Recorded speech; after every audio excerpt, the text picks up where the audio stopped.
Hi everyone, it's been 3 months since I made a move to Vietnam, and today I want to spill the beans on ins and outs of my lifestyle here, comparing to my time in Thailand. Let's go!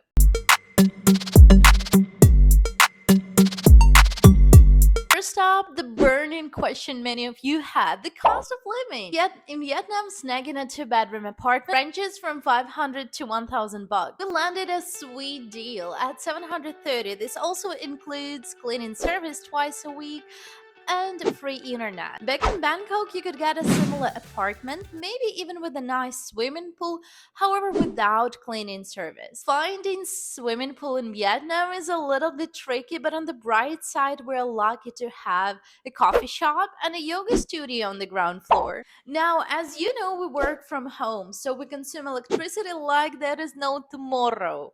Last month's bill was 65 bucks, though in Bangkok we were forking out around 100 bucks. Of course, it's like comparing apples and oranges. It depends on your condo and many other different factors.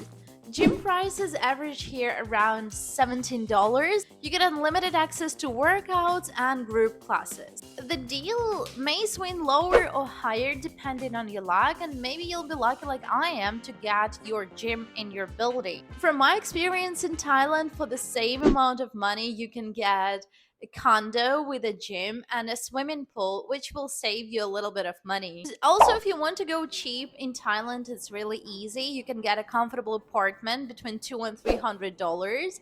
So overall, Thailand is slightly cheaper in that regard. And hey, before we dive into more details, please don't forget to hit that subscribe button. It's really important for the growth of my channel. Now let's talk about getting around. Ho Chi Minh is still working on its metro, is set to open next year. Right now, everyone relies on bikes and cars. In Thailand, you got tuk-tuk, taxi, bike, SkyTrain, underground system with many lines, which covers almost the whole city. Taking a taxi in Thailand is easy, the place is car friendly. But in Vietnam, it's all about bikes. If you're walking and driving a car, you always have a survival mode on. Crossing the road is like a puzzle, and cars struggle to zip through the traffic. And for cars, it's like navigating a maze full of banana peels. Though in Thailand, using a bike can be tricky. They try to squeeze through cars. Let's talk about those giant cars. Sometimes when they stopped next to those trucks, I was just thinking, I hope we will survive, as nobody around me was wearing helmet in Thailand. But to be fair, they play by the rules. In Vietnam, there are tons of bikes and pedestrians can cross the street when it's green. Honking is constant and no one seems to follow the rules. Even Grab drivers don't care about the rules. But to be fair, they're all wearing helmets here. When I first got to Vietnam, it took me a while to figure out the road rules. Forget about the traffic light color. If the traffic light is green, it doesn't guarantee that you will be able to cross the road. It's better to use your hands to signal that you are about to cross the road. Do a little dance for an extra flair, like, hey guys, I'm coming. That's what I do sometimes, but it doesn't always work. Let's dive into a sore point for me, supermarkets and convenience stores. In Thailand, it's a 7-Eleven wonderland. Practically one on every street corner, open 24/7, with a huge choice of local and important goodies. Here is the story about Vietnam.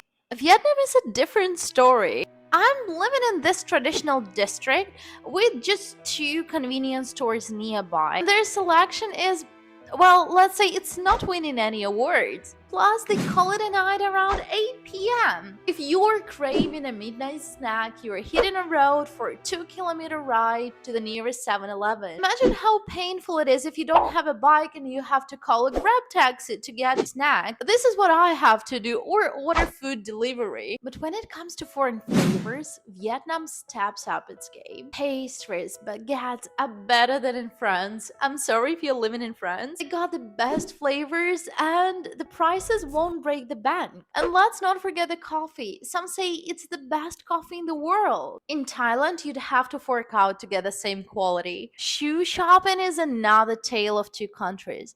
Finding good sneakers in Thailand is nearly impossible. In Vietnam, suddenly you're swimming in choices with prices that won't give your wallet a heart attack. Local vibes in these countries are totally different. In Thailand, people are sipping beers, hitting awesome bars, pubs, and nightclubs. Cheers. Meanwhile, over in Vietnam, it's still coffee time. For me, it's matcha time. I'm not sure if you like matcha or not, but I love it. I know a lot of people hate it.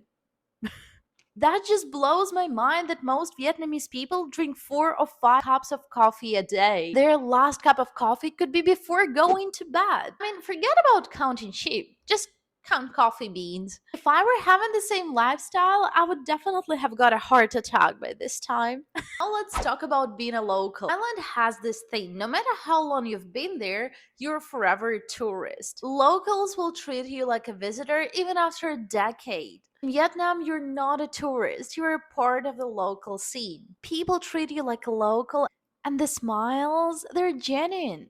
Not just because they're trying to sell you something. In Thailand, those smiles might be a sales pitch. Not always, though. But in Vietnam, it's all about authentic connection. Right, let's break it down. If you're stuck trying to decide between these two places, cost of living, pretty much the same.